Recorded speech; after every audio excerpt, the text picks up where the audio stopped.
Detente un segundo y hazte esta pregunta.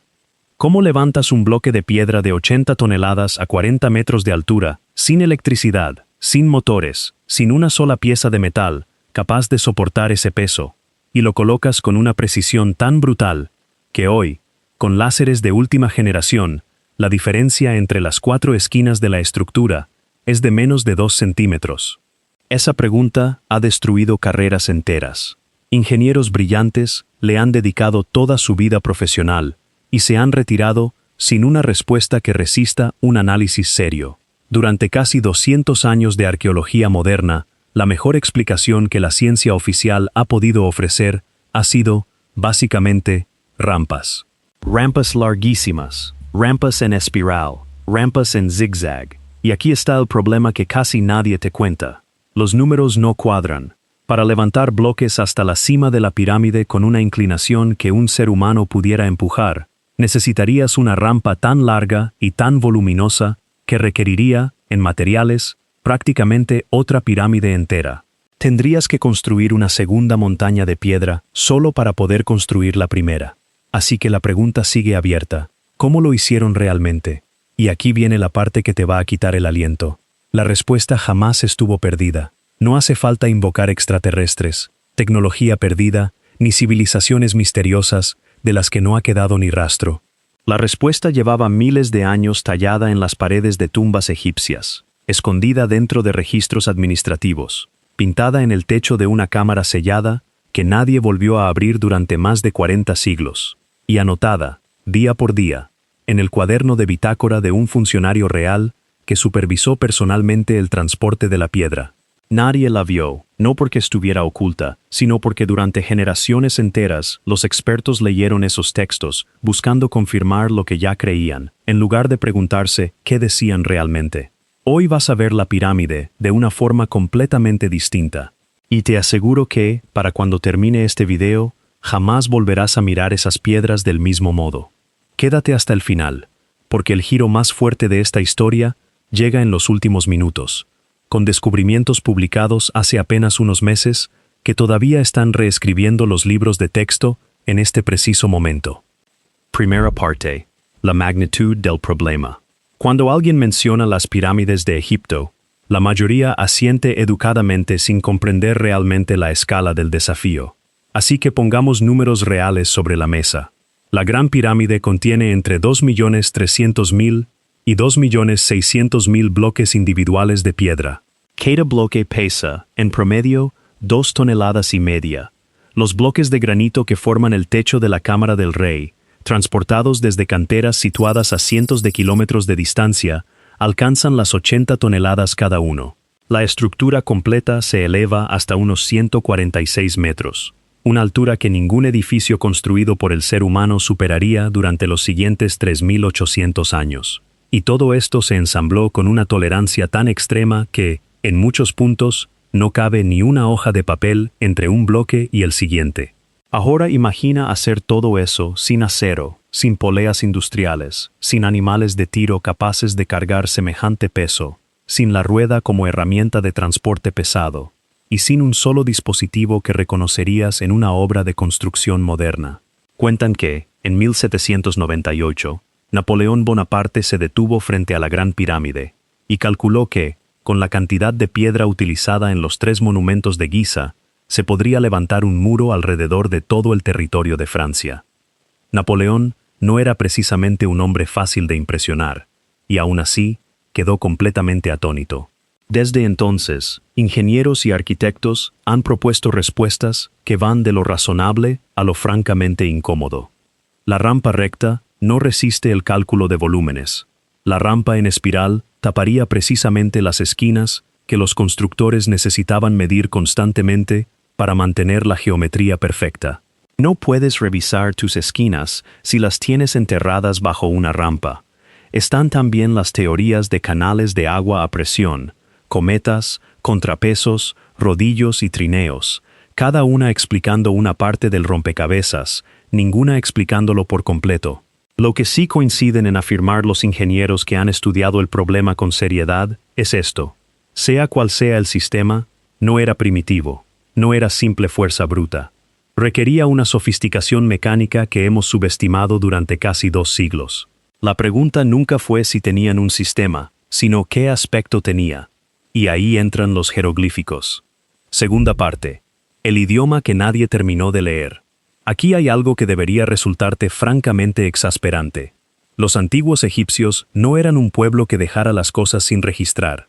Anotaban absolutamente todo: pagos de impuestos, cosechas agrícolas, campañas militares, raciones diarias de los trabajadores, nombres de las cuadrillas que cortaban bloques específicos de piedra, las fechas exactas en que llegaban barcazas cargadas de granito desde Asuán. Incluso registraban ausencias del trabajo. Existe un papiro de un poblado obrero que documenta a un trabajador que faltó a su turno, porque, según sus propias palabras, estaba elaborando cerveza. Este no era un pueblo que dejara cabos sueltos. Así que cuando los egiptólogos empezaron a estudiar en serio la construcción de las pirámides, no partían de cero. Tenían miles de textos, inscripciones y registros administrativos que describían actividades de construcción con notable detalle. Y aquí llega la parte enloquecedora. Muchos de esos textos mencionan dispositivos de construcción y usan vocabulario técnico específico que los especialistas catalogaron, tradujeron, anotaron como curiosos y luego dejaron de lado, porque las teorías dominantes de la época no tenían dónde encajarlos. Existe una palabra egipcia asociada al shaduf, el mecanismo de contrapeso que aparece constantemente en escenas agrícolas para elevar agua de riego. Durante décadas, un término relacionado, que aparece repetidamente en textos de construcción, fue traducido de forma genérica como dispositivo o aparato, sin que nadie lo interrogara más a fondo. Se convirtió en el cajón desastre de la egiptología. Un equipo de investigadores egipcios y franceses emprendió un análisis lingüístico sistemático de todo el vocabulario técnico de construcción de los textos del Reino Antiguo, la era en que se levantaron las grandes pirámides. No buscaban específicamente mecanismos de elevación, hacían un estudio filológico, y lo que encontraron detuvo la investigación en seco. Ese término aparece siempre acompañado de modificadores muy concretos, algo con un punto de apoyo, algo que gira, algo asociado a un contrapeso, algo vinculado explícitamente al movimiento vertical de piedra pesada. No describían un trineo ni una rampa, describían, con precisión sorprendente, un sistema de palanca compuesta, con ventaja mecánica incorporada mediante un punto de apoyo giratorio. La respuesta llevaba más de un siglo esperando, clasificada bajo el encabezado equivocado. Tercera parte. La pintura que todos recortaron. En 1880, un equipo de arqueólogos descubrió en el Bersha, en el Egipto Medio, la tumba de un gobernador que vivió alrededor del año 1900 antes de nuestra era. En una de sus paredes, aparece una de las escenas de construcción más detalladas jamás encontradas. Una estatua colosal de alabastro, de unas 60 toneladas, transportada sobre un trineo de madera por 172 hombres. Al frente, un trabajador vierte un líquido sobre el suelo, justo por donde va a pasar el trineo. Esta imagen se hizo famosa, y durante más de un siglo, la lección que todo el mundo extrajo de ella fue: los egipcios reducían la fricción humedeciendo la arena. Esa parte es completamente cierta.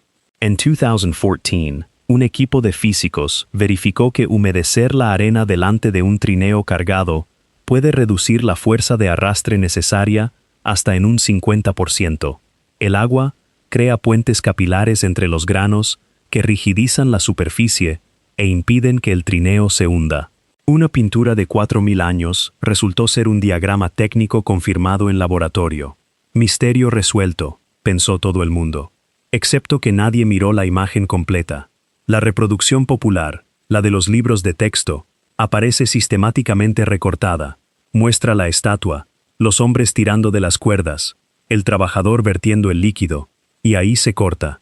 La imagen completa contiene figuras adicionales en la parte trasera del trineo que la versión recortada nunca incluye. Parecen operar un sistema de viga con contrapeso, inclinada, con trabajadores en el extremo elevado y cuerdas conectando el otro extremo con la parte posterior del trineo.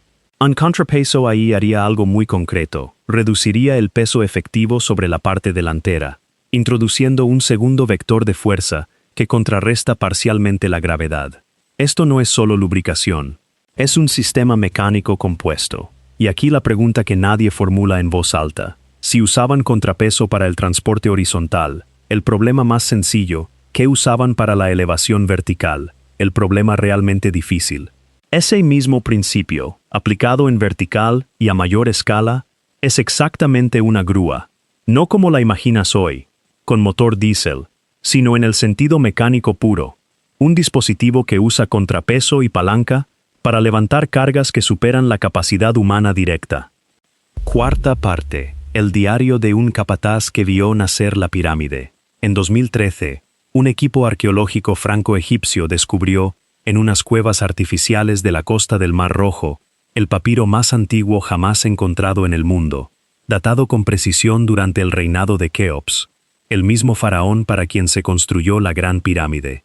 Es, en otras palabras, un registro contemporáneo a la propia construcción, el cuaderno de bitácora de un funcionario que supervisaba a unos 40 hombres transportando bloques de caliza desde una cantera cercana hasta Giza. Día tras día, con su propia letra, este funcionario anota la carga de unos 30 bloques a la vez, en embarcaciones que navegaban por un sistema de canales hoy desaparecido, hasta acumular cerca de 200 bloques movidos cada mes. Menciona incluso a su superior directo, un familiar cercano del propio faraón, supervisando la operación desde el nivel más alto. Este documento no describe en detalle un mecanismo de elevación, pero confirma algo igual de asombroso. Egipto operaba una red logística tan precisa que hoy se compara con puertos modernos. La pirámide nunca fue solo un problema de apilar piedra, fue, ante todo, un problema de cadena de suministro. Y esto conecta con algo que ya vimos.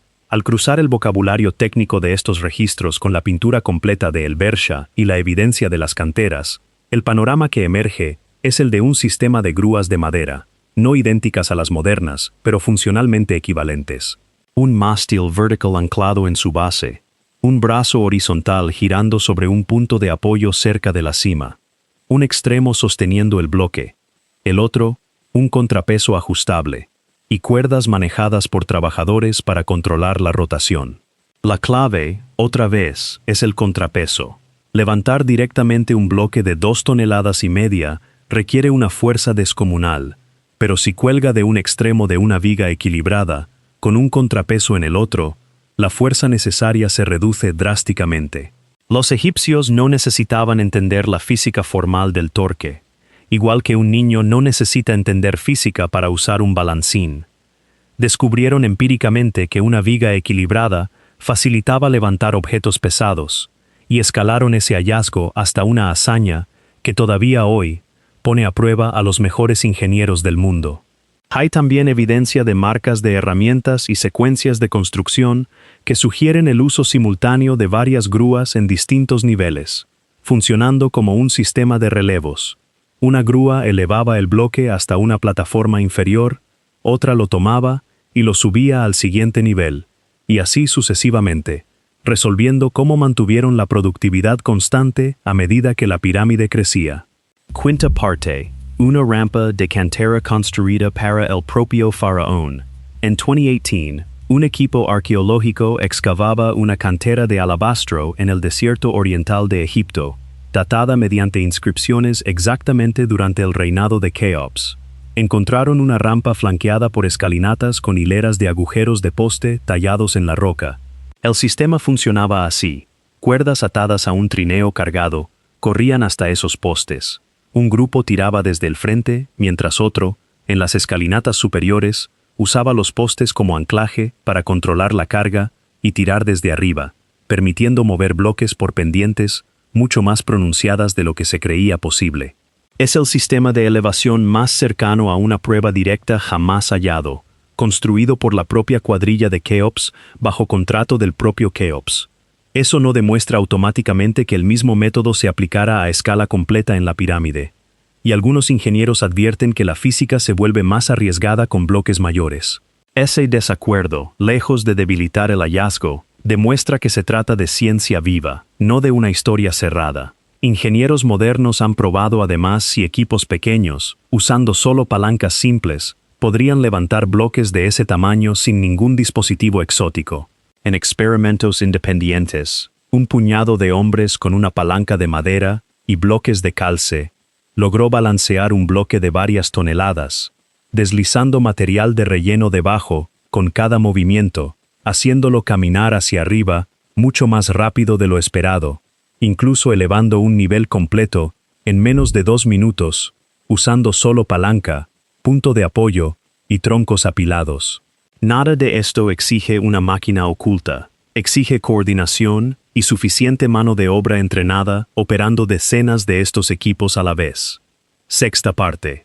Los nombres que nadie debía ver jamás.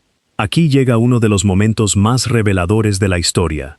Un jeroglífico, literalmente sellado dentro de la pirámide durante más de 4.000 años.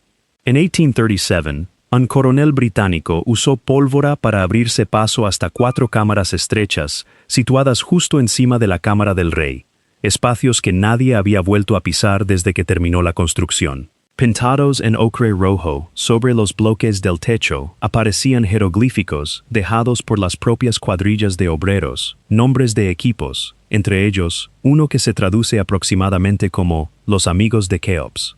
No son inscripciones oficiales pensadas para ser vistas. Son, en esencia, trabajadores firmando su obra donde jamás imaginaron que alguien volviera a mirar.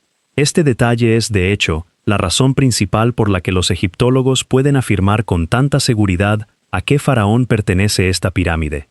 Los análisis de pigmento y estilo de escritura coinciden plenamente con la época. Y esto conecta con algo igual de importante. ¿Quiénes fueron realmente estos trabajadores? Excavaciones en el poblado obrero junto a la meseta de Giza revelaron panaderías capaces de alimentar a miles de personas, tinas de fermentación de cerveza y huesos de ganado de cortes de calidad.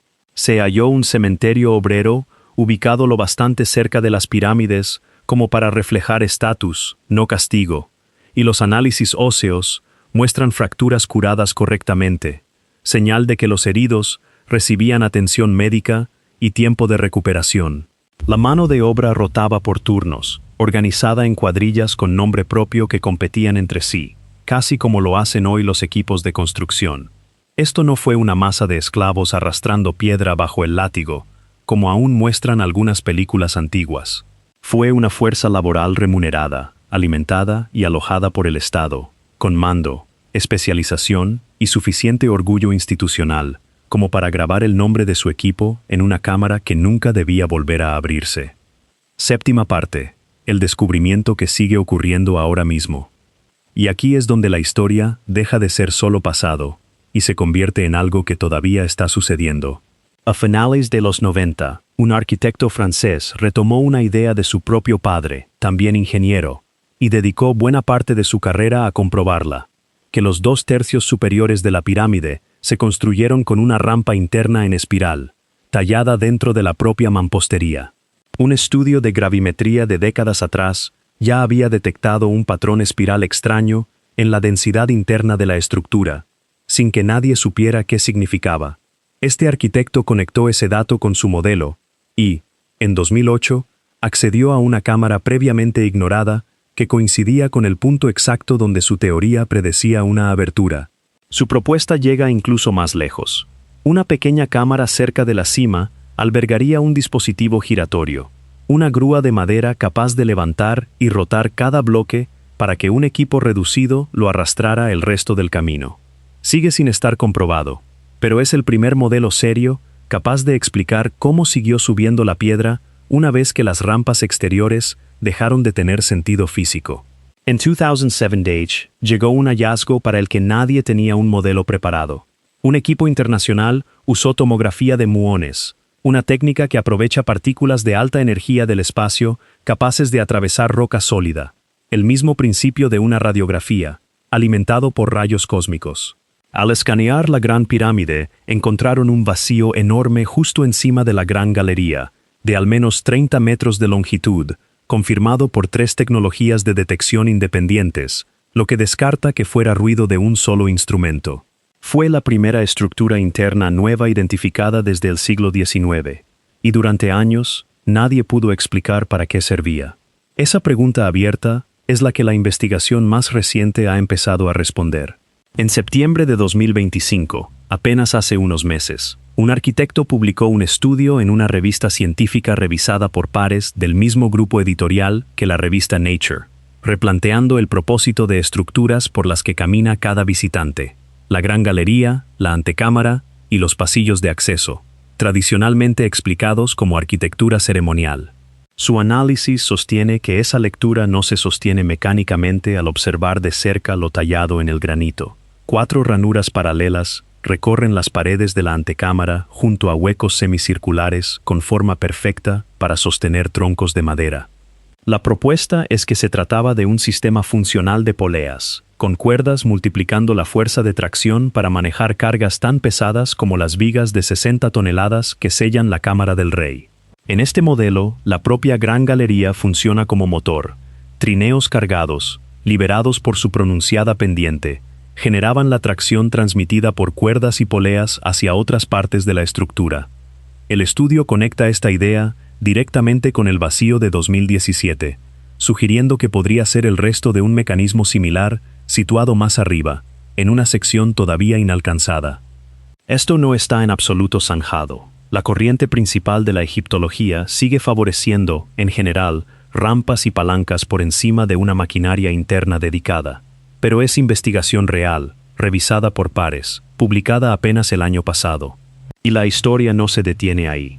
En marzo de 2026, un segundo estudio en la misma revista presentó una simulación computacional de un modelo distinto: una rampa helicoidal construida en los bordes de la pirámide, dejando secciones temporalmente abiertas y rellenándolas después.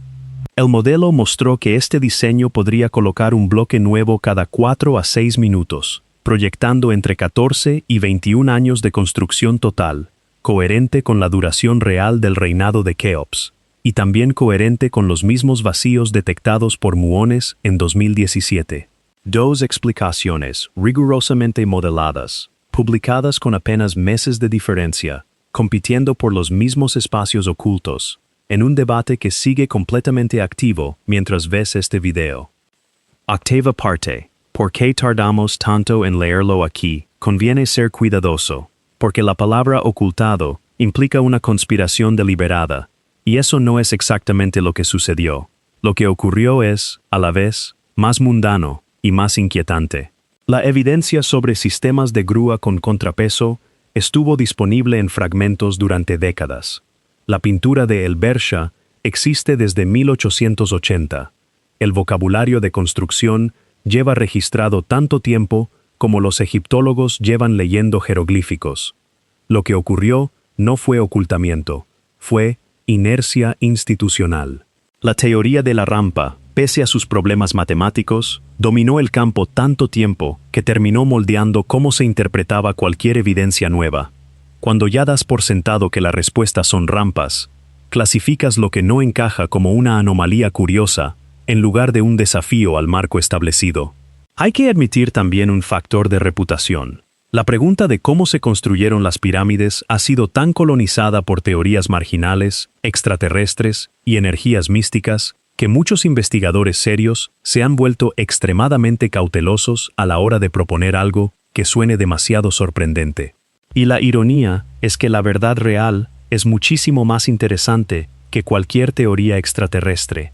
Una fuerza laboral profesional egipcia, operando sistemas mecánicos sofisticados con contrapesos, organizada en cuadrillas que firmaron su trabajo dentro de cámaras selladas, es una historia infinitamente más extraordinaria que cualquier intervención alienígena.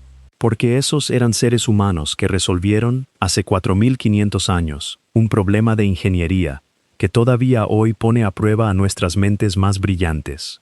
Durante casi 2 siglos, la explicación incompleta de la rampa nos bastó, porque encajaba con lo que ya creíamos. Y en el espacio que quedó entre esa respuesta parcial y la respuesta completa, se coló la especulación, el misticismo y la sugerencia profundamente injusta de que una civilización africana no pudo haber logrado esto por sí misma. Los jeroglíficos siempre estuvieron ahí. La pintura siempre estuvo ahí, completa, esperando a que alguien dejara de recortarla. Los registros administrativos, los nombres de las cuadrillas en la cámara sellada, el vocabulario técnico esperando ser analizado correctamente. Todo estuvo siempre disponible. El diario de aquel funcionario que vio nacer la Gran Pirámide con sus propios ojos y lo anotó todo en tiempo real, llevaba miles de años esperando ser encontrado en un puerto del Mar Rojo. La respuesta a cómo se elevaron esos bloques de piedra no es sobrenatural, no es alienígena, no es tecnología perdida de una civilización misteriosa que convenientemente no dejó ningún otro rastro de su existencia. Es una grúa de madera con un brazo equilibrado, operada por trabajadores especializados, tan orgullosos de su aporte a una de las mayores hazañas de ingeniería de la historia humana, que grabaron el nombre de su equipo en una pared dentro de una cámara sellada donde nadie debía volver a verlo jamás. Levantaron bloques de 80 toneladas hacia el cielo usando madera y cuerda, y el tipo de inteligencia que no necesita electricidad ni computadoras, solo esa capacidad profundamente humana de mirar un problema imposible y negarse a aceptar que no tiene solución. Los jeroglíficos finalmente nos contaron cómo lo hicieron. La verdadera pregunta es ¿por qué tardamos tanto en leerlos? Si esta historia te voló la cabeza tanto como a mí cuando empecé a investigarla, imagina todo lo que todavía queda por descubrir bajo esa arena.